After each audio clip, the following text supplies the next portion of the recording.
Muy bien, buenas tardes.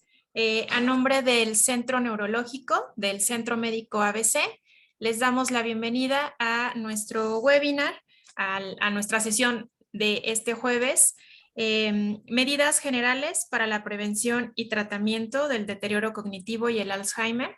Hoy tenemos el gusto de que dos doctoras nos acompañen. En un segundo ya se las presentamos. Únicamente quiero tomarme estos segundos para pedirles a todos que mantengan sus micrófonos cerrados para que escuchemos sin interferencia la plática que nos tienen preparada. Al final podremos dar respuesta a todas sus dudas, inquietudes, por lo tanto les pido que las vayan dejando en el chat de esta plataforma. Les recuerdo también que la plática estará disponible en nuestro canal de YouTube. Así es que quiero dar paso ahora a la presentación del doctor Eduardo San Esteban Sosa. Él es jefe de enseñanza e investigación en el Centro Neurológico del Centro Médico ABC y será quien nos dé un mensaje de bienvenida y para que demos inicio con la plática. Así es que, doctor San Esteban, buenas tardes y muchas gracias. Buenas tardes, gracias. Erika, ¿cómo estás? Bien, doctor, gracias. Adelante. Muy buenas tardes, tengan todos ustedes. Sean ustedes bienvenidos a nuestro webinar mensual.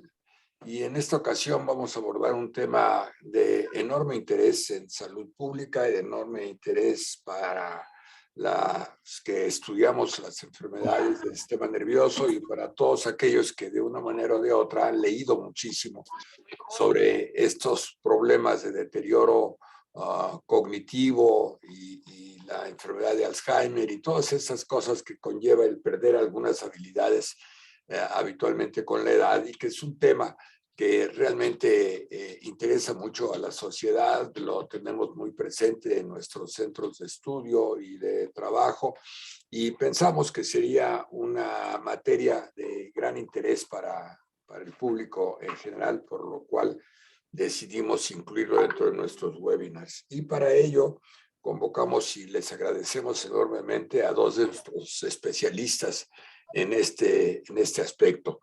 Esta tarde vamos a tener con nosotros a la neuropsicóloga Nadia Paulina Arbizu Martínez.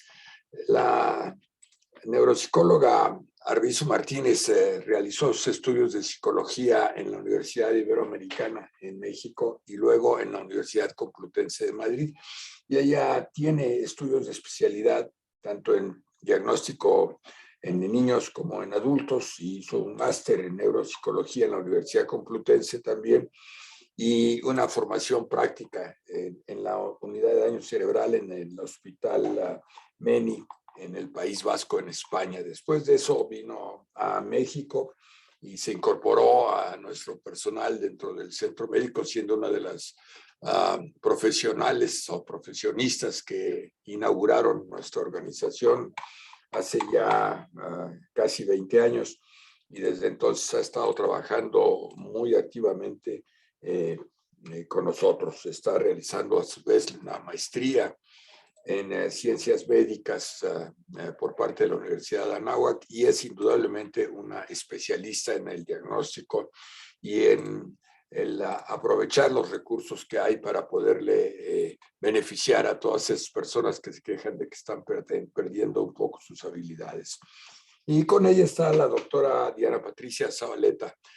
Diana Patricia es una neuróloga clínica que hizo algunos estudios en medicina, todos sus estudios de medicina interna con nosotros en el hospital, y luego la carrera de neurología clínica en el centro, en el servicio de neurología del Centro Médico Nacional Siglo XXI en el Seguro Social, y completó una carrera de neurología muy exitosa. También ha estado con nosotros desde el principio y es una persona que se ha interesado enormemente en el estudio, en el tratamiento, en el manejo. Yo le llamaría aquí la importancia del manejo integral de las personas que se quejan de deterioro en sus habilidades cognitivas, en la memoria, en su capacidad para interactuar, en todas estas cosas que a la sociedad le preocupan tantísimo y que para nosotros es una fuente de consulta constante. Así que ellas dos tienen muy bien preparada esta sesión y estarán haciendo una presentación y después contestando a todas las preguntas que ustedes tengan a bien hacerles. Son dos especialistas de primer orden y estamos seguros de que tendrán un webinar de gran beneficio para todos ustedes que nos hacen el favor de vernos cada mes y de estar con nosotros en este esfuerzo por comunicarnos con la comunidad y por darles información y atender a la difusión de los conocimientos. Así que sin más, los saludo a todos una vez más, les agradezco que estén con nosotros y le voy a dar la palabra a la doctora Arvizu y a la doctora Zabaleta para que ellas hagan su presentación. Que tengan buena tarde y van a ver cómo disfrutan mucho este webinar.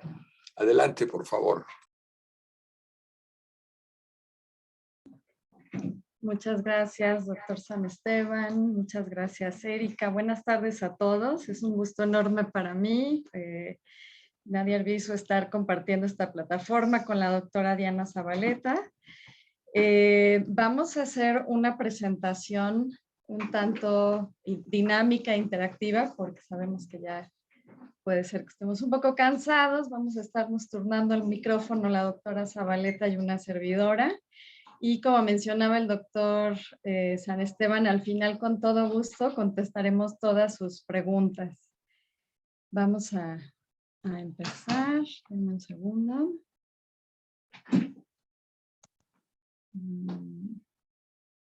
A ver. No, estamos teniendo. A ver. Ahí está. Bueno, empezamos esta presentación con estas preguntas, porque son preguntas que frecuentemente recibimos en el consultorio, ¿no?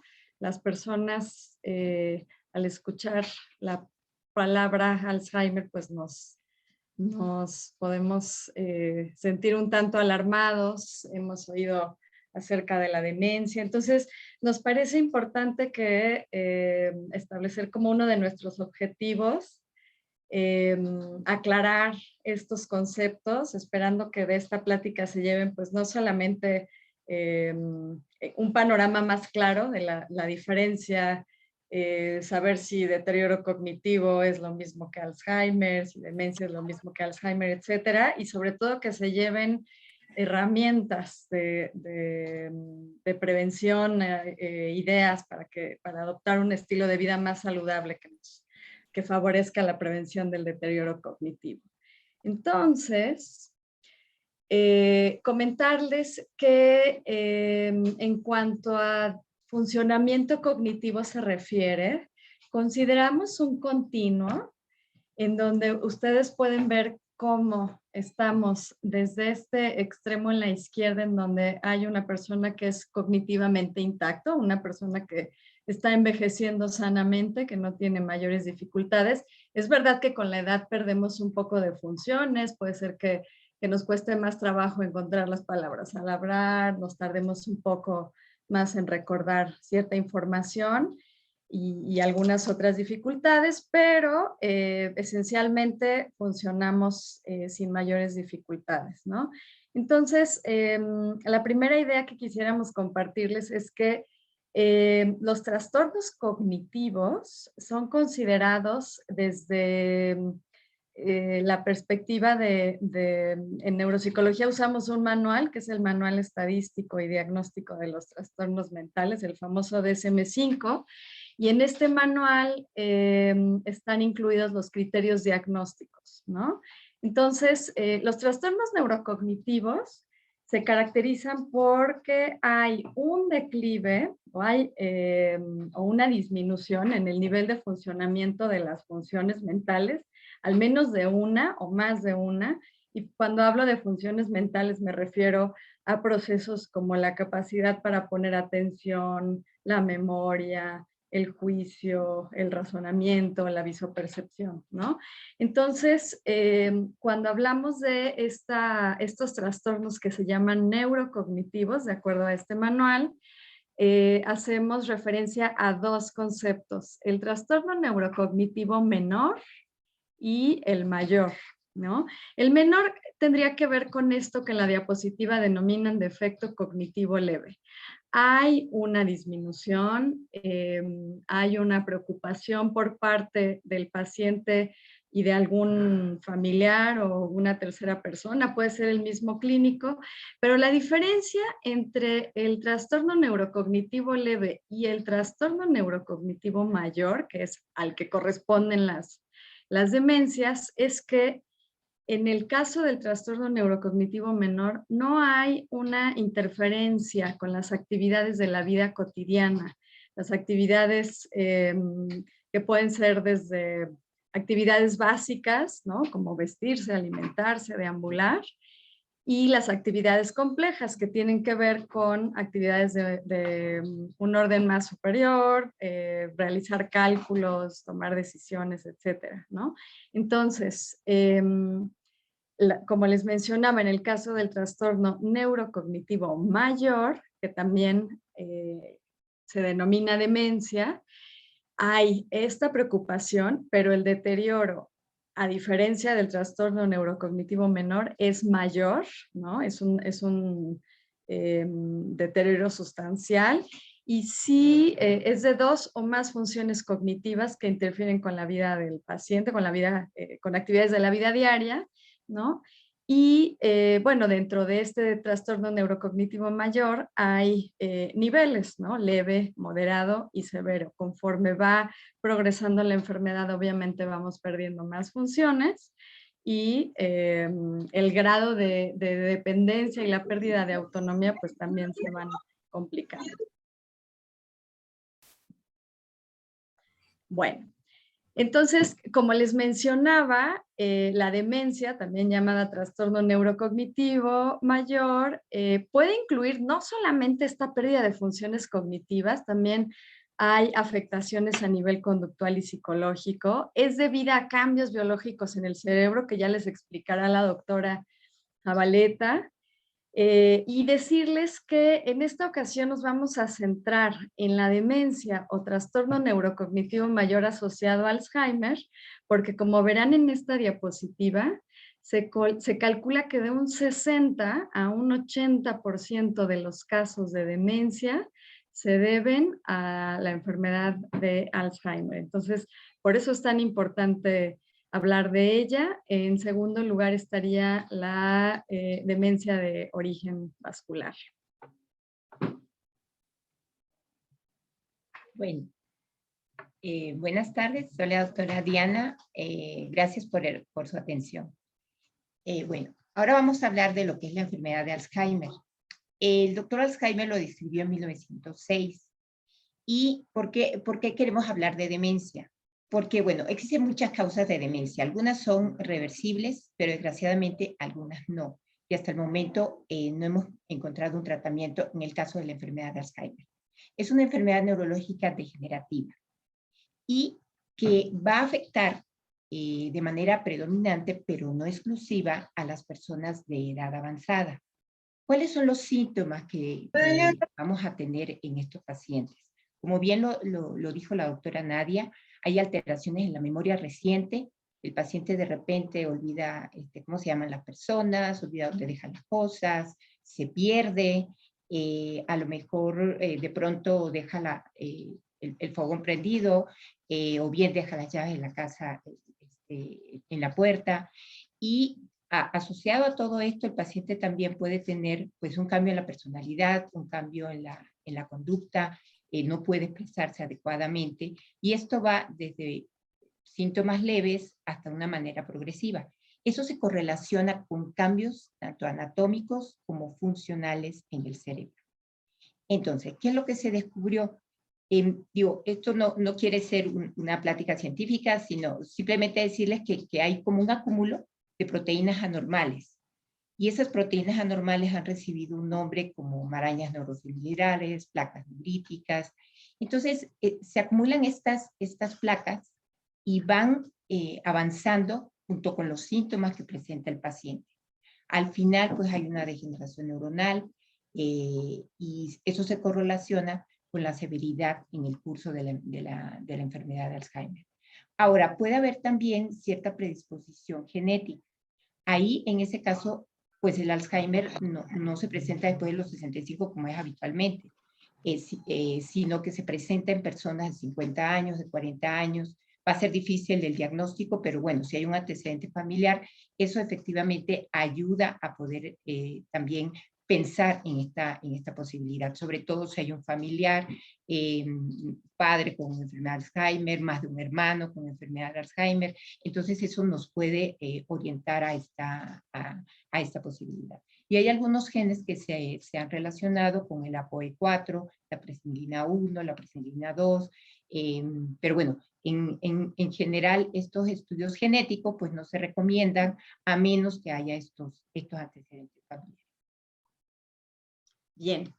Dentro de los signos de alarma que se consideran, podemos mencionar todos estos que ven en esta infografía. Esta infografía proviene de la Alzheimer's Disease International, que es el máximo organismo que agrupa a las asociaciones para pacientes y familiares con enfermedad de Alzheimer. Evidentemente, el signo característico, como lo mencionaba la doctora Zabaleta, tiene que ver con la pérdida de memoria, pero no es el único. Sí es el más llamativo, pero no es el único. También recuerden que esto, a diferencia del envejecimiento normal y del deterioro cognitivo leve, tiene un impacto sobre la capacidad de autonomía de las personas. Entonces, puede ser que las personas noten dificultades importantes para realizar tareas que antes les eran familiares, que tengan problemas lingüísticos, como decíamos, que tengan dificultades importantes para encontrar ciertas palabras al hablar o hagan como ciertos rodeos para llegar a una expresión determinada. Se puede dar desorientación en el espacio y el tiempo, entonces las personas se pueden perder, no recuerdan en qué día están, en qué año. Puede haber un deterioro del juicio, esto es, por ejemplo, algo que puede ser característico es que las personas tengan dificultades para elegir el tipo de vestimenta adecuada y entonces van al supermercado vestidos de manera, pues no sé, muy elegante, en fin. Evidentemente, dificultad con los conceptos abstractos, dificultades para resolver problemas, extraviar objetos, y cuando hablamos de extraviar objetos, aquí no es el típico olvido que nos puede pasar a cualquiera de no saber dónde dejamos pues un buen día el celular o así. En esta figura representan estos olvidos, me parece que son unas llaves que están dentro del refrigerador, ¿no? Entonces, guardar objetos en lugares que no son habituales. Y como mencionaba la doctora Zabaleta, los pacientes pueden tener cambios en el estado de ánimo, pueden estar apáticos, pueden estar deprimidos o cambios en el comportamiento, ¿no? Pueden tener estar agitados o inclusive presentar alucinaciones, que también puede ser un síntoma. Como les mencionaba, este deterioro en funciones visoespaciales pues nos puede dar dificultades para realizar tareas tales como conducir, ¿no? Interpretar las señales, medir adecuadamente las distancias, etcétera. Y también es característico que las personas gradualmente se retiren. Retiro del trabajo no se refiere a que se retiren como lo entendemos, sino que haya una participación cada vez menor en actividades de trabajo y que las actividades sociales también, los pacientes disminuyen su participación. Bueno, es importante saber que, bueno, aunque la enfermedad de Alzheimer es la demencia más frecuente, existen otras causas de demencia. Algunas de estas pueden ser reversibles. Una de las consideraciones es una demencia vascular. A veces inclusive la demencia vascular puede coexistir con enfermedad de Alzheimer, pero en este caso está en relación a un evento previo de un infarto cerebral que haya tenido el paciente y posterior a eso empiezan los síntomas de deterioro cognitivo. También tenemos que ver causas infecciosas, por ejemplo, como en el caso del VIH. El paciente también puede tener un tumor y ser la causa de este deterioro cognitivo. En el caso de las enfermedades degenerativas, pues efectivamente ahí entra la enfermedad de Alzheimer, aunque hay otras como la demencia frontal. Algunas de etiología inflamatoria, por ejemplo, pacientes con problemas inmunológicos pueden tener una vasculitis y eso puede tener también manifestaciones de deterioro cognitivo. Las manifestaciones, por ejemplo, en el caso de que la tiroides funcione menos, es una causa de un deterioro cognitivo que es reversible, porque aquí el único tratamiento que necesita el paciente es la sustitución de la hormona tiroidea. En otras ocasiones también puede ser que la alteración resulte porque hay deficiencia de vitamina B12 y tú tengas que suplementar al paciente de este déficit y también van a ser reversibles en este caso los síntomas. Otras, pues, es efecto de medicamentos de psicotrópicos, de sedantes, opiáceos, que también pueden coexistir con esto. Otro es cuando es traumas repetitivos, lo que se conoce como demencia pupilística. Y otras causas es cuando, por ejemplo, nosotros hacemos un estudio de imagen y vemos que hay una dilatación en una parte del cerebro, que son los ventrículos, donde hay líquido cefalorraquídeo, ¿sí? Y esta hidrocefalia tiene una presión normal, pero no hay tanta atrofia o disminución del volumen del cerebro, y esa puede ser la causa del trastorno de memoria. Entonces, es muy importante por eso hacer el diagnóstico diferencial con otras causas de demencia. Y bueno, ustedes se preguntarán, bueno, ¿y cómo se hace el diagnóstico? ¿Cómo saber si, así como se dice coloquialmente, si solamente es un despiste, una distracción, o realmente ya es algo más serio, ¿no? Entonces, bueno, lo primero es que, pues sí hay que descartar que el paciente no esté deprimido, que el paciente no haya empezado todo esto después de un síndrome confusional, un periodo de psicosis, para poder establecer entonces el diagnóstico de demencia, o tratar estos para entonces después hacer el diagnóstico. A veces puede ser difícil, lo sé, porque puede que el paciente, si ustedes notan que un familiar tiene problemas de memoria, pues el paciente se enoje si ustedes le comentan algo de esto. Y eso es porque muchas veces el paciente tiene anosognosia, o sea, como que no percibe esa alteración que tiene en el problema de memoria, y puede ser tan alto como en un 80% de los pacientes, algunos otros no. Entonces, bueno, aquí conviene a lo mejor tratar de convencerlo como yendo a una consulta general, antes de a lo mejor poderlo confrontar, ¿no? Porque puede enojarse. Y bien darle información al médico, a lo mejor primero, y no enfrente del familiar, porque puede que el familiar no lo acepte, ¿no? Ahora, una vez en la consulta, hay que ver los antecedentes familiares, lo que le comenté, si hay antecedentes en la familia de otra persona que haya tenido un deterioro cognitivo, sus antecedentes personales, o sea, si es hipertenso, si es diabético, si tiene epidemia, si fumaba, también si en la familia hay antecedentes psiquiátricos o en la persona alguna vez ha tenido un episodio de depresión mayor. Y luego, ¿cómo fue esto? Si fue poquito a poco o si de repente empezaron los síntomas. Una vez con eso, entonces se hace una exploración neurológica de las funciones mentales. Como neurólogos, nosotros realmente hacemos un análisis básico a través de un mini mental, y en el que podemos ver el estado de orientación del paciente, su lenguaje, su atención. Sin embargo, tiene limitaciones este mini mental, y obviamente aquí es muy útil una evaluación neuropsicológica que nos dirá la doctora Nadia cómo se realiza, sobre todo que nos es útil en pacientes que tienen un nivel intelectual un poco mayor. Entonces, después se hace una exploración general del paciente, ¿sí? Buscando a lo mejor datos de focalización que a lo mejor nos orientan hacia el paciente tuvo un evento vascular, o si el paciente tiene Parkinson, algunas otras cosas y otros diagnósticos diferenciales. Entre los laboratorios, pues sí hay que pedirle las pruebas de función tiroidea, los niveles de vitamina B12, ácido fólico, un perfil inmunológico en el caso que el paciente tenga antecedentes de artritis, lupus.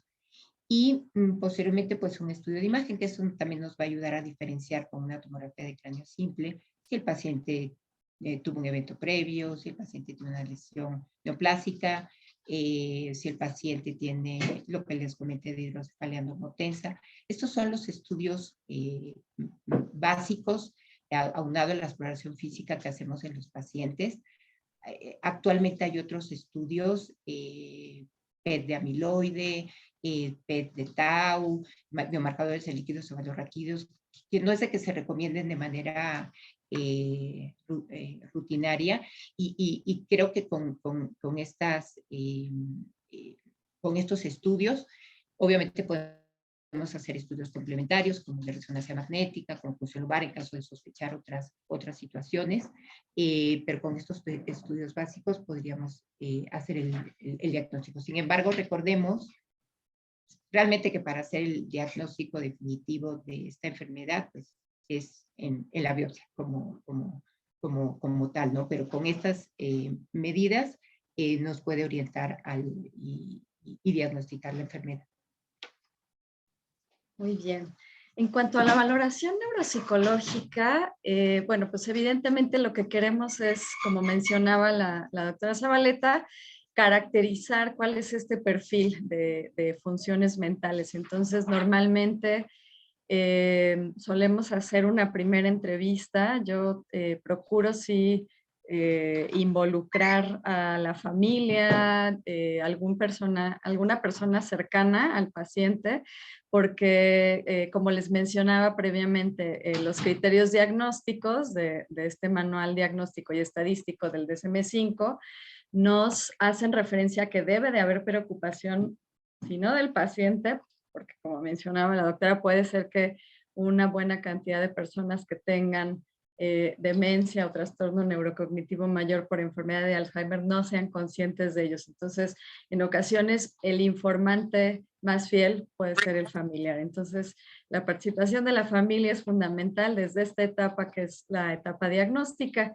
Entonces, como les mencionaba, pues además de hacer una entrevista clínica, hacemos la aplicación de pruebas que nos permiten identificar de acuerdo no solamente a la edad, pero también al grado de escolaridad, el perfil de funciones mentales de las personas, de tal manera que pues encontremos como digamos, el desempeño típico, ¿no? En este caso, pues es especialmente importante cuando estamos hablando de trastorno neurocognitivo asociado a enfermedad de Alzheimer, estudiar a fondo las funciones de memoria.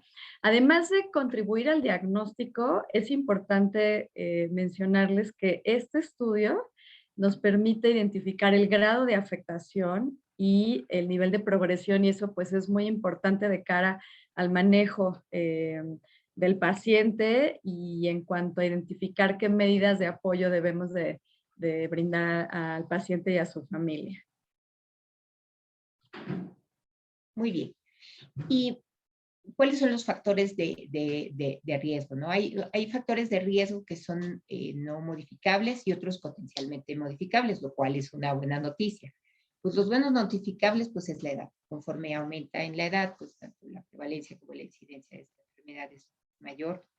Se dice que la enfermedad de Alzheimer es más frecuente en mujeres, pero sí, por ejemplo, el deterioro cognitivo asociado, por ejemplo, a demencia vascular podría ser más frecuente en hombres, ¿no? Y pues lo otro es en relación a lo que les comenté cuando hay una predisposición genética. Entonces, estos factores de riesgo, pues realmente no los podemos modificar, pero sí podemos modificar algo que es en relación al medio ambiente o al estilo de vida de cada persona, ¿sí? Si yo acostumbro a fumar, a beber en mayor cantidad de lo deseable, todos esos pueden ser factores de riesgo para demencia. Entonces, ¿qué es lo que se recomienda? Se recomienda en determinado momento combatir estos factores de riesgo, ¿no? ¿Qué se ha relacionado? La inactividad, o sea, el no realizar ejercicio como tal es un factor de riesgo. Entonces, obviamente, aquí entra en medida esto de poder realizar alguna actividad física, ya sea baile, deporte, algo que contrarreste esto, porque no solamente va a aumentar la fuerza, sino también pues, las manifestaciones neurocognitivas en los pacientes. Otro factor de riesgo pues, es el tabaco, la polución en el aire, esto es en relación al medio ambiente. Los traumatismos craneoencefálicos también se han relacionado en este caso, entonces obviamente pues hay que tener medidas si realizamos algún deporte de utilizar siempre el casco o al manejar utilizar siempre el cinturón de seguridad. Otros es la diabetes, el control de la diabetes con una dieta específica es importante. Y algunos otros factores, por ejemplo, son la depresión. Si bien la depresión se acompaña como también aunado a la enfermedad de Alzheimer, por ejemplo, también la depresión es un factor de riesgo para deterioro cognitivo. Y la otra es cuando el paciente escucha menos. El paciente cuando escucha menos se tiende a aislar, ¿sí? No se comunica tanto. Entonces, eso conlleva en cierta forma un aislamiento, a no convivir, y esa falta de contacto social también es un factor de riesgo. Entonces, todos estos factores de riesgo en determinado momento son los que podemos incidir para hacer una prevención en deterioro cognitivo.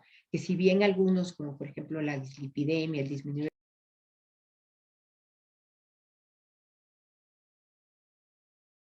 en realidad podemos hacer también ciertas medidas una vez que también está el deterioro cognitivo para mejorar la calidad de vida de la persona.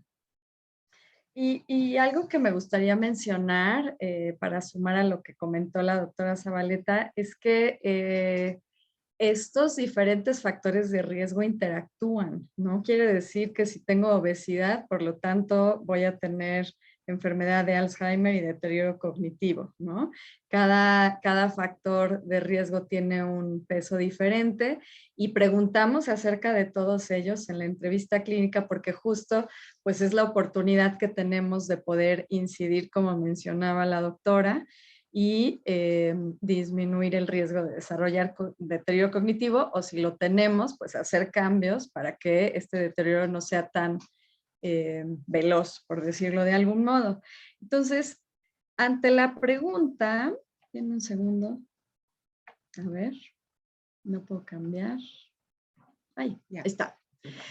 Esta pregunta, ¿no? Que creo que es la que nos trae a todos aquí y la que nos encantaría poder contestar rotundamente un sí, ¿es posible prevenir el deterioro cognitivo y o la enfermedad de Alzheimer? Pues no podemos decir sí rotundo, ¿no? Porque como mencionábamos, la enfermedad de Alzheimer es una enfermedad progresiva, degenerativa, ¿no? Hasta el momento no hay un tratamiento que detenga esta degeneración y que modifique el curso de la enfermedad, pero les presentamos en esta diapositiva una publicación del año pasado sobre la Comisión Lancet en la prevención de la demencia, en la que se dice que del 100% del riesgo de desarrollar demencia, si hiciéramos algunos cambios, y cuando digo hiciéramos es a nivel individual, como sociedad, a nivel políticas públicas, ¿no?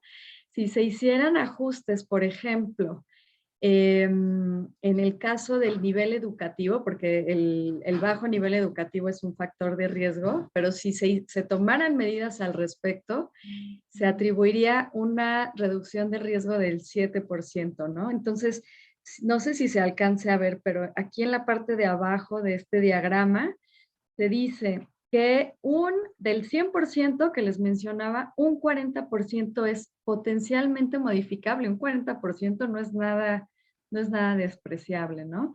En la etapa media de la vida, como mencionaba la doctora Zabaleta hace un rato, un 8% para la pérdida auditiva, ¿no? Como nuevo factor de riesgo reconocido eventos traumáticos. Eventos traumáticos me refiero a las lesiones traumáticas del cerebro. Y en la etapa, bueno, obviamente resaltar el consumo de alcohol, que es importantísimo, ¿no? Y en la etapa más tardía de la vida, pues factores como el fumar tiene un 5%, el aislamiento social un 4%, y esto cobra especial importancia de cara a lo que hemos vivido prácticamente en los últimos 2 años por la situación de la pandemia por COVID-19, que ya hablaremos de ello más adelante. Entonces, como verán, bueno, pues podemos tomar medidas para impactar sobre este 40%. Bueno, y usted dirá, bueno, si no hay una cura, ¿qué podemos hacer, ¿no? En los pacientes, ¿cómo los podemos tratar? Pues es muy importante en determinado momento tener unas claves ambientales para el paciente, ¿no? A lo mejor el paciente ubicarlo en casa poniéndole un reloj, poniéndole un calendario. Si por ejemplo ya se desubica, poner dónde está el baño, y ya a lo mejor no puede leer muy bien, también entonces poner la foto del baño, y de esa manera entonces el paciente ubicarse. Y por ejemplo puede perderse, se recomienda que se coloque un brazalete con la dirección del paciente. Y bueno, aquí es fundamental el tratamiento día a día que tienen los auxiliares sanitarios, el cuidador, que por lo general es el familiar, aunque a veces, bueno, también se tiene el auxiliar el auxilio de otras personas, ¿no? Entonces, al paciente hay que hablarle con voz suave y lenguaje sencillo, o sea, como que no decirle o hablarle muchas personas a la vez, o que conteste, tratar de hacerle preguntas en la cual pueda contestar de manera también muy sencilla. A veces pueden agitarse, estar ansiosos, entonces hay que tranquilizarlos, hay que distraerlos con juegos.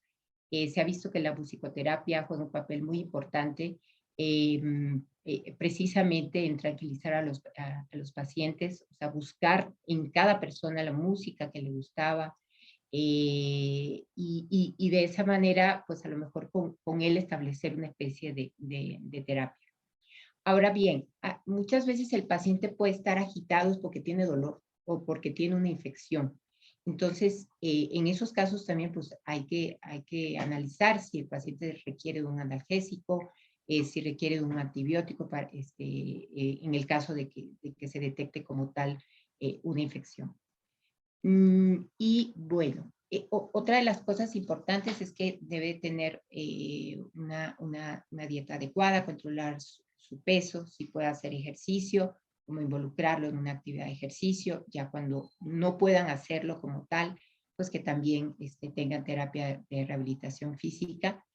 Y ustedes me dirán, bueno, es que en algunos pacientes no son ni hipertensos, ni son diabéticos, ni tienen problemas de colesterol, pero algunos sí tienen comorbilidades asociadas, entonces hay que controlar la presión, los niveles de glucosa y el colesterol. Ahora, ¿qué en relación a los fármacos que existen? Los fármacos que existen no curan la enfermedad de Alzheimer, controlan los síntomas, retrasan la progresión de la enfermedad. En algunos pacientes los toleran, algunos no los toleran, tienen efectos secundarios de los medicamentos, algunos les pueden funcionar por poco tiempo y otros efectivamente sí les funciona a más largo plazo. Entonces, el fármaco incide más que todo en mejorar como ciertas sustancias químicas que en determinado momento están involucrados en la memoria y en el aprendizaje. Entonces, los que están aprobados son 2 tipos de medicamentos, los inhibidores de colinesterasa, los antagonistas del receptor NMDA. Entonces, como le digo, estabilizan, en este caso, la colina, son el donepezilo, la ribastigmina, la galantamina. Algunos de los efectos secundarios de estos medicamentos pueden ser diarrea, náusea, vómito, algunos pueden tolerarse bastante, pueden ser tolerados por los pacientes. Otro de estos es que es el antagonista de este receptor, que como que normaliza los niveles de glutamato para que no se excedan. En este caso es la memantina. Y obviamente, por lo general, bien tolerado, también puede tener algunos efectos secundarios y se utilizan más hacia etapas más avanzadas de la enfermedad. Entonces, puede haber también necesidad de utilizar fármacos para controlar síntomas conductuales. Pero antes de utilizar fármacos, es como tal ver esto que les comenté antes. Si no tiene dolor, si no tiene alguna infección, si simplemente a lo mejor pues no estamos a lo mejor capacitados del todo y le creamos como ansiedad al paciente. Entonces hay que como que primero arreglar esa parte antes de dar un medicamento. Pero bueno, cuando el paciente está deprimido o está irritable, al paciente se le pueden dar, por ejemplo, un tipo de medicamentos como antidepresivos. En ocasiones, el paciente va a requerir algún otro tipo de medicamentos, por ejemplo, si tiene alteraciones del sueño. A veces se utilizan neurolépticos o antipsicóticos si el paciente está muy alterado y entonces ya le puede crear mucha ansiedad a él o a los familiares a su alrededor. Se recomienda que se utilicen por corto tiempo, en ocasiones hay que utilizarlo más tiempo y obviamente también que puede tener potenciales complicaciones cardiovasculares. Ahora, ¿cuáles son las complicaciones en el caso de la enfermedad de Alzheimer? Ya en el curso, ¿no? de la enfermedad y cuando avanza más, pues que el paciente esté deprimido, que el paciente sufra de caídas, con el riesgo de fracturas, eso por su alteración en el equilibrio, como a lo mejor puede que si están en silla o en cama, pues son propensos a tener infecciones en pulmón, infecciones en orina, y luego pueden tener también problemas para deglutir. Entonces el paciente ya puede tener problemas de desnutrición o deshidratación. Ahí, bueno, también se puede auxiliar de terapias de deglución para mejorar esta parte en los pacientes. Bueno, y ¿cuáles son las medidas a largo plazo, no? Porque, bueno, ya cuando la enfermedad evoluciona más, pues fundamental pues es el cuidado domiciliario, la ayuda de estos auxiliares sanitarios, los cuidadores que hacen una labor tan linda. Habitualmente, de hecho, el cuidador es el familiar, pero puede existir a lo mejor personal externo o una enfermera que también ayude a esa persona. No debe ser solo un cuidador. ¿Por qué? Porque obviamente el cuidador también debe descansar. Porque si él está triste, está cansado, eso se lo va a transmitir a la persona con Alzheimer. Y para poder cuidar a esa persona, pues necesita descansar. Es algo como que te cuidas con conciencia para cuidar con amor a esa persona y darle el mejor cuidado. Y no solamente eso, sino también capacitarte de cómo es posible tranquilizar al paciente, o sea, medidas de acompañamiento con el paciente y no que a lo mejor quieres tú ayudarlo y a lo mejor le estás generando más estrés. Si es factible hacer un equipo en familia, o sea, que no solamente sea una persona, sino que la familia apoye. Si no es factible porque es hijo único, por ejemplo, o porque no tiene la posibilidad, porque a lo mejor otros hermanos viven lejos o algo así, pues auxiliares sanitarios, cuidadores, enfermeras, terapeutas físicos, o bien, digo, ha sido complicado en esta etapa de la pandemia, efectivamente, pero bueno, hay centros de día que a lo mejor le permiten a ese cuidador pues continuar también con su actividad laboral y social, porque recordemos que el cuidador pues va a tener más estrés al cuidado de esta persona y pues la idea es que todos estemos con el mejor cuidado posible, tanto el paciente como el cuidador. Bien. En cuanto al ejercicio mental, ¿no? Yo digo que ha habido un boom en cuanto a los materiales disponibles. Si ustedes hacen una búsqueda rápida en Google o van a una librería, a mí me sorprende cada vez más la cantidad de materiales. Decirles que pues hay una variedad de ellos, ¿no? Desde actividades como hacer crucigramas, aprender un idioma, aprender a tocar un instrumento musical, leer un libro, cualquier actividad educativa ya sea formal o informal. En esta pandemia creo que la cantidad de ofertas en línea pues se ha visto incrementada considerablemente, y asistir a eventos culturales que sean de tu interés, obviamente. Aquí resaltar que combinar actividad mental, social y física en actividades de ocio es lo mejor para reducir el riesgo de demencia. Esto en combinación con las demás medidas, nuevamente, ¿no? Como mencionaba la doctora Zabaleta, el controlar mis niveles de colesterol y demás. Pero bueno, de cara a la estimulación mental, si lo puedo hacer en compañía de alguien más, tanto la actividad mental como la física, mucho mejor, ¿no? Hay actividades, muchas personas me comentan cuando les hablo de la lectura que ya no tienen el hábito de la lectura o que les cuesta trabajo, ¿no? Leer, inclusive por disminución de la agudeza visual. Nuevamente tenemos ahora la alternativa de los famosos podcasts, videos en YouTube. Entonces, bueno, es también un poco recurrir a la creatividad. En cuanto a los entrenamientos cerebrales computarizados, pues decirles que el efecto es modesto en la mejora del rendimiento cognitivo en adultos mayores sanos. Lo que se ha visto, todavía los estudios no son concluyentes, y lo que se ha visto es que esas mejorías que me reportan los diferentes programas de entrenamiento cerebral computarizado no siempre se generalizan al ambiente cotidiano, ¿no? Entonces, bueno, pues tenemos que esperar a ver qué más nos dicen los estudios en curso, pero definitivamente es recomendable, y no solamente en etapas tardías de la vida, a lo largo de toda la vida, estimular a nuestro cerebro. Y bueno, la actividad física también, ¿no? Hay información relativa en cuanto a que la actividad física en la vida temprana, media y avanzada se asocia con un menor riesgo de deterioro cognitivo y de demencia.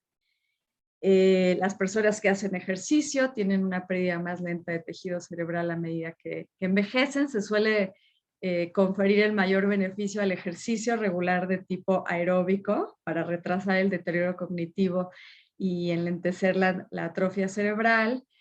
Pero es importante mencionar algo básico: no se debe de empezar un programa de actividad física sin antes consultarlo con el médico, ¿no? Y de preferencia este programa de ejercicio pues debe de ser supervisado. Se debe de hacer de manera regular y a largo plazo para que veamos estos beneficios en la cognición. Y pues también se sabe que las personas que hacen ejercicio con regularidad tienen menos probabilidades de tener una enfermedad vascular, y esto pues es fundamental porque nuestro sistema cardiovascular es el que nos provee de oxígenos y nutrientes al cerebro. También mencionarles que no solamente en el adulto sano es importante la realización de actividad física. La actividad física también puede tener beneficio en los pacientes con demencia, y sobre todo si la incorporamos en las primeras etapas, aumenta la probabilidad de que el paciente se mantenga más activo, ¿no? y apegado a este programa de actividad física. Nos ayuda además a prevenir la debilidad muscular, y como mencionaba la doctora Zabaleta hace un momento, pues es una de las complicaciones de las demencias suelen ser las caídas. Entonces nos interesa también trabajar sobre la debilidad muscular. El ejercicio nos ayuda con los problemas de movilidad y otras complicaciones asociadas a la inactividad. Y finalmente, sabemos que la actividad física nos ayuda a reducir los síntomas relacionados de estrés, ansiedad y depresión. En los programas de actividad física se suele sugerir incluir 3 tipos de ejercicios, como es el ejercicio aeróbico sostenido, el entrenamiento con pesas y el entrenamiento de flexibilidad y equilibrio, insistiendo nuevamente en que esto debe de ser previa autorización médica y bajo supervisión, de acuerdo a las condiciones de cada persona.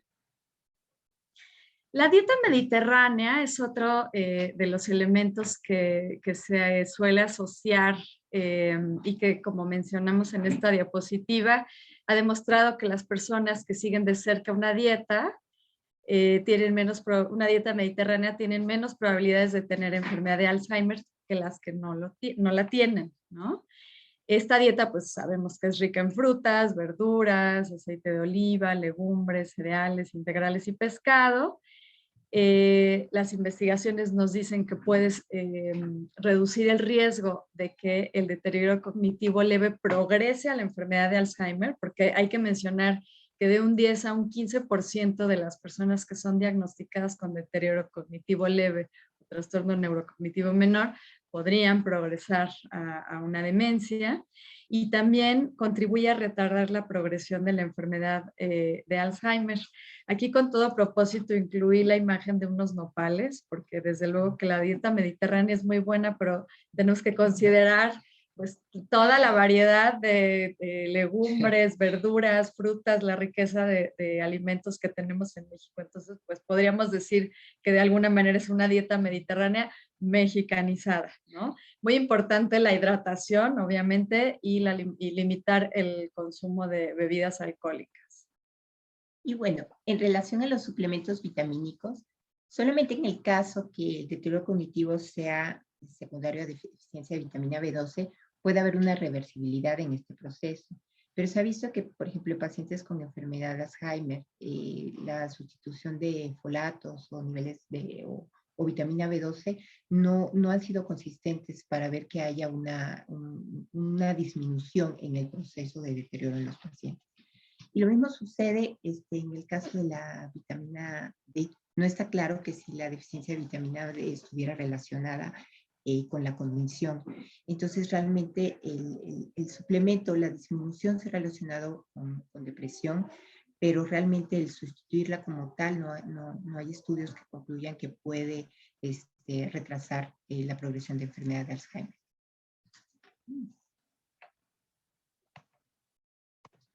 Y por último, bueno, también en relación a los ácidos grasos omega 3 que se encuentran en el aceite de pescado, en las nueces, bueno, son muy buenos, ¿sí? Y van a ser neuroprotectores.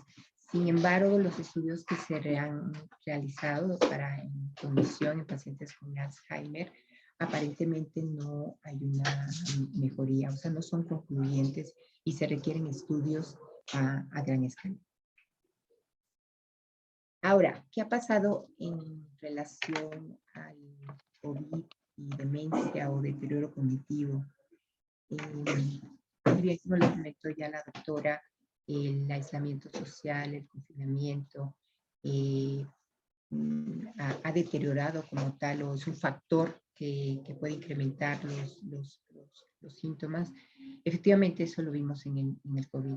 En pacientes con deterioro cognitivo y enfermedad de Alzheimer, por el confinamiento, por la falta de socialización, se implementaron los síntomas asociados a esto y hubo una progresión de la enfermedad. De hecho, en pacientes a los cuales, obviamente por su grupo de edad, fueron más susceptibles inicialmente a infecciones por COVID, y adicionalmente se ha visto que los pacientes con deterioro cognitivo o con enfermedad de Alzheimer que tuvieron COVID, ha habido una aceleración en los síntomas y en la progresión de esta enfermedad. No se sabe bien los mecanismos por los cuales esto sucedió. Tal vez atravesó la barrera hematoencefálica, o bien una respuesta inmune, o por conexiones vasculares, o tal vez otros mecanismos. Por eso, bueno, es importante que mientras esto siga, cuidemos a nuestros adultos mayores con el uso de cubrebocas, lavado de manos, hasta que esto realmente se pueda controlar. Bien. A modo de conclusión, sabemos que este tema nos daría para muchas horas más, pero esperamos que este primer webinar sobre deterioro cognitivo nos dé pie para que ustedes se lleven ideas útiles. Para nosotros es muy importante compartir con ustedes que el diagnóstico temprano es fundamental. Es pieza clave para que el paciente asuma un rol activo en su tratamiento, ¿no? Una vez que yo sé qué es lo que tengo, es más fácil que tome que tome pues un papel activo, ¿no? En cuanto a decisiones de tipo financiero, de tipo legal, cómo quiero que sean mis cuidados, en fin. Aunque no haya aún una cura para la enfermedad de Alzheimer, vale la pena centrar esfuerzos en actuar sobre los factores de riesgo modificables que, como mencionábamos hace un momento, podrían impactar hasta en un 40%. Y finalmente mencionar que también es básico, no solamente esta atención a los factores de riesgo modificables, también centrarnos en que mientras no llegue esta cura, debemos de centrarnos en el cuidado general del paciente y sin duda no podemos olvidar el entorno familiar aunado al tratamiento médico para el control de los síntomas. Con estas conclusiones cerramos nuestra presentación y damos pie a las preguntas que tengan y les agradecemos muchísimo su atención. Gracias. Gracias, doctoras. Tengo varias preguntas, así es que voy a empezar con ellas. Les preguntan, y creo que ya lo tocaron un poco en su presentación, pero ¿qué dinámicas familiares sugieren que haya en donde hay un paciente con demencia? Está en mute.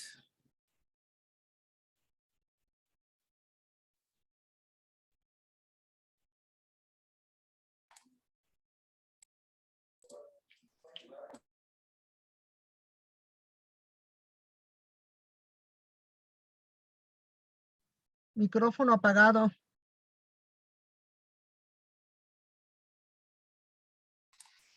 Muchas gracias, doctoras. Tenemos ya algunas preguntas en el chat que están haciendo los pacientes. Por aquí, una de las preguntas relacionadas a los ejercicios en cuanto a la memoria, preguntan si el sudoku es de ayuda para este tratamiento o como tratamiento, como ejercicio. Sí, el sudoku, los kakuros, todas estas actividades son básicas. Únicamente cuidar el grado de dificultad. La variedad es enorme, entonces pues recomendar empezar con ejercicios muy sencillos, pero sí, es útil.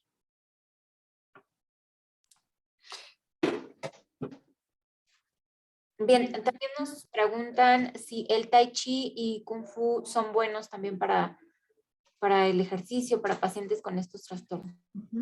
Yo creo que cualquier actividad física es recomendable, sin duda, nuevamente, tengan en cuenta el nivel de dificultad de la actividad y recomendar, estas son actividades que se hacen en grupo, entonces con el añadido de que aumentan la socialización, son recomendables. Bueno, también nos preguntan dónde van a pasar la plática en repetición. Les comentamos que en el canal de YouTube del Centro Médico ABC va a estar transmitiéndose para consulta posteriormente. Otra de las preguntas es, ¿qué opinan de la inducción de cetosis con triglicéridos de cadena media o dieta cetogénica? Hay artículos que hablan de la enfermedad de Alzheimer como diabetes tipo 3. ¿Qué relación existe entre ambas enfermedades? Supongo que quisieron decir, entidades pusieron, supongo que quieren decir enfermedades. Bueno, hay una relación, por ejemplo, con enfermedad vascular y enfermedad de Alzheimer. En relación a diabetes, obviamente es una predisposición a enfermedad de Alzheimer como tal. Sin embargo, no hay estudios que indiquen una mejoría de otros tratamientos en cuanto a lo que les dijimos, ¿sí? Que son dos tipos de tratamiento, niveles de colinesterasa, y en este caso también los reguladores de glutamato, que en este caso es la memantina.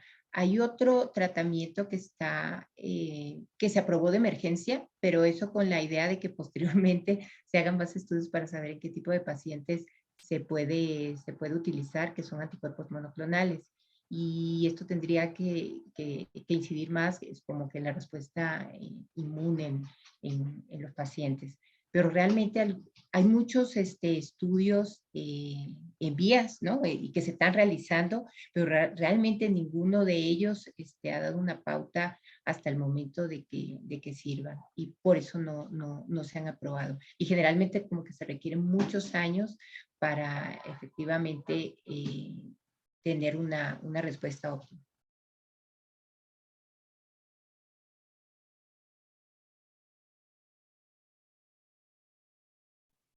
Ok, también nos preguntan, perdón, si hay algún alimento o productos que provoquen que el paciente con demencia deteriore más rápido. Pues el consumo de alcohol, sin duda, ¿no? El consumo excesivo y crónico, ¿no?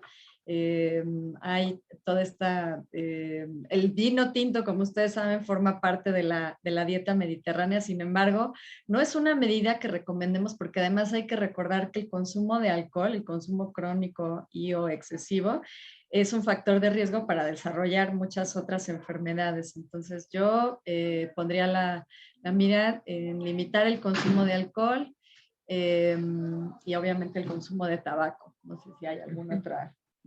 Ok. Les preguntan también si es reversible la demencia post-radiación.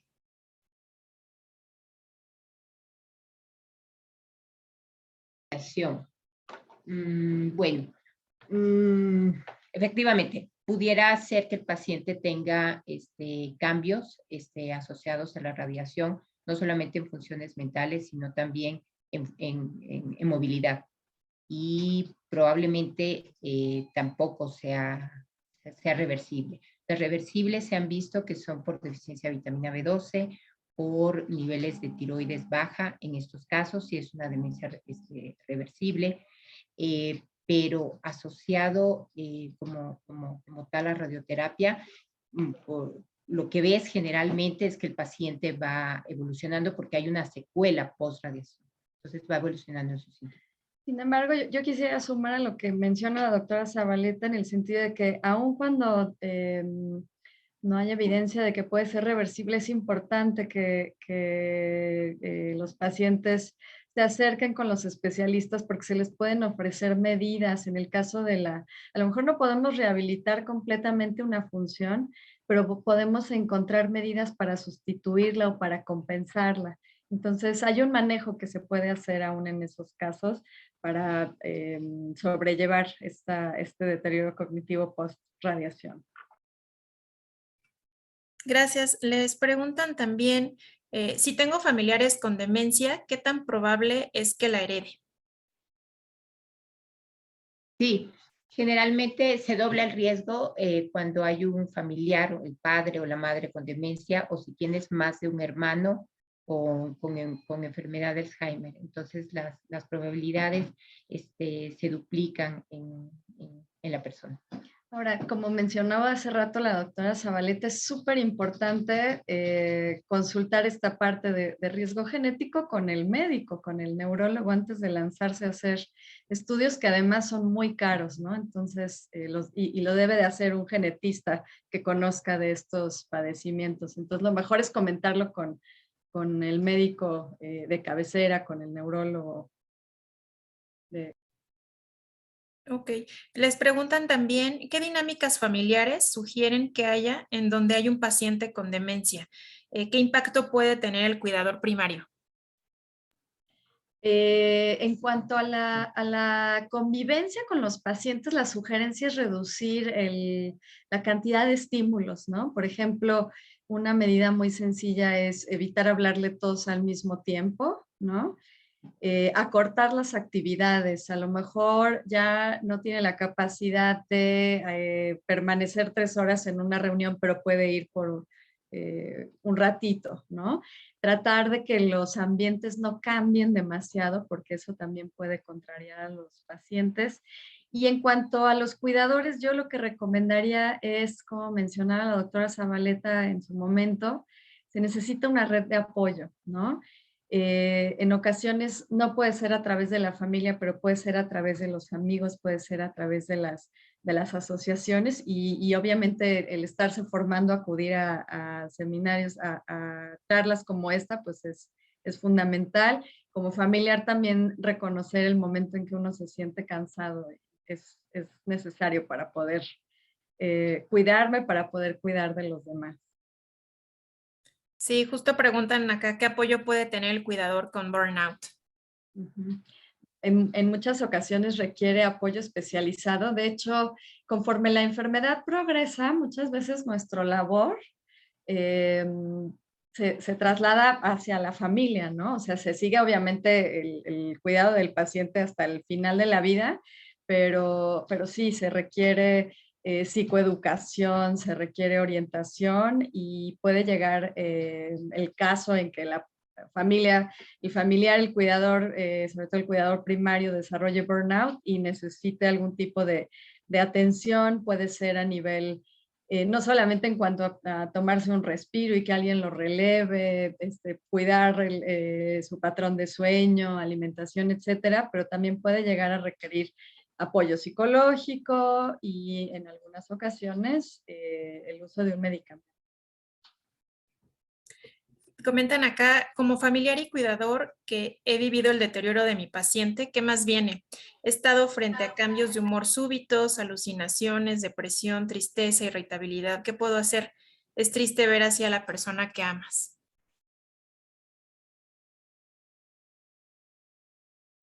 Perdón, listo. Claro, es triste ver a la persona así. Es triste probablemente el ver que probablemente, no sé si al estar en una etapa avanzada sea el caso de que no lo reconozca o que en ocasiones lo reconozca, en otras no. Sin embargo, aquí es importante de que, aunque no te reconozca como tal, sí reconoce la manera en cómo le hablas, en cómo le haces sentir. Obviamente, para manejar esos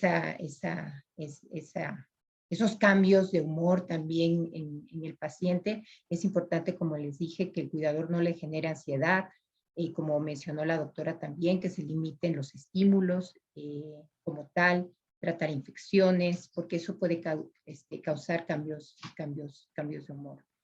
A veces el paciente puede tener psicosis y obviamente, claro, las alucinaciones visuales, la irritabilidad, el hecho de que el paciente hable, a veces inclusive con palabras soeces, puede ser algo muy difícil de tratar. Y para eso a veces existen medicamentos como neurolépticos, antipsicóticos. No siempre, lo ideal es no utilizarlos a largo plazo, pero a veces hay que utilizarlos. El paciente en etapas más severas, el paciente puede estar en cama y entonces obviamente vienen estas complicaciones, pero bueno, se puede dar para mejorar su estado, que no tenga dolor, que tenga una terapia física, una terapia de difusión para que no se ahogue, que pues tiene dificultad para tragar. Entonces, vaya, sí se pueden hacer ciertas cosas para que el paciente esté en confort y que también pues el cuidador no se entristezca tanto con ese proceso, porque también si está triste, eso se lo va a transmitir a la persona. Por eso en determinado momento debe tener una red de apoyo y debe tener tiempos también para ella o para él mismo, ¿no? Puede ser un hombre o una mujer en este caso. Ustedes, bueno, les preguntan si ustedes conocen o saben de cursos o dónde los pueden consultar, sobre todo para los cuidadores. Sí, normalmente en las asociaciones para familiares de personas con Alzheimer, no tengo los datos en este momento, pero un recurso podría ser acercarse a la página de la que les decía, Alzheimer's Disease International, ahí están, se mencionan. Yo buscaría ahí. Sí, y también la Asociación Mexicana de Alzheimer. Así es, hay asociaciones qué pena no tener los datos, pero en diferentes estados de la República y en la Ciudad de México que tienen estos recursos. Perfecto, pues creo que se van a quedar algunas preguntas pero por la hora es momento de concluir con la plática y les agradezco mucho que hayan estado con nosotros. Doctoras, me gustaría, bueno, un par de cosas. Uno, pedirles si nos pueden dar sus datos de contacto para que quienes se quedaron aún con pendiente de información las puedan localizar. Y por último, pedirles también si quieren concluir con alguna idea o algo que se quedó pendiente. También por mi parte, pues nuevamente agradecerles a todos que se hayan unido a la sesión. Les recuerdo que estará disponible en nuestro canal de YouTube, que nos encuentran como Centro Médico ABC, que también si quieren que esta plática la tengamos más adelante en otro webinar, si tienen inquietudes sobre el tema, que nos las hagan llegar y nosotros con todo gusto se las haremos llegar a las doctoras para darle respuesta y para buscar quizá alguna otra sesión. Así es que muchas gracias a todos y buenas tardes. Les dejo la palabra, doctoras. Muchas gracias, Erika. De mi parte, agradecerles la presencia y que nos hayan tenido la paciencia de quedarse hasta acá. Estos son los teléfonos de contacto, el 55 1103 1750. En esta diapositiva tienen los datos de contacto, el correo, las redes sociales. A modo de conclusión o como mensaje para llevarnos a casa, yo recalcaría la importancia de identificar los signos de alarma, acercarse con los médicos, porque tengo que decir que hay datos que señalan que un buen porcentaje del personal de salud considera que no hay mucho que hacer, personal de salud que a lo mejor no está familiarizado, ¿no? Entonces, alzar la voz si notas alguno de estos signos de alarma y tener presente que no es, que la pérdida de memoria no es parte normal del envejecimiento, la pérdida considerable, entonces actuar en consecuencia. Y bueno, por mi parte, la otra vez escuché algo que me gustó mucho, que decía que la biología te da un cerebro y la vida te da una mente. Entonces, pues es importante que esas medidas de prevención que les dijimos las llevemos a cabo para que en determinado momento se pueda disminuir la probabilidad de desarrollar un deterioro cognitivo. Y a los cuidadores que hacen una labor tan linda y que la mayor parte de las veces pues, puede ser el familiar o algún auxiliar, enfermeras, es que pues sepan que pues en determinado momento no están solos, que deben de contar con una red de apoyo, deben capacitarse y cuidarse también ellos para dar la mejor atención y el mejor cuidado. Gracias. Muchas gracias. Gracias y buena tarde. Y buenas tardes a todos. Buenas Hasta tardes. luego. Bye.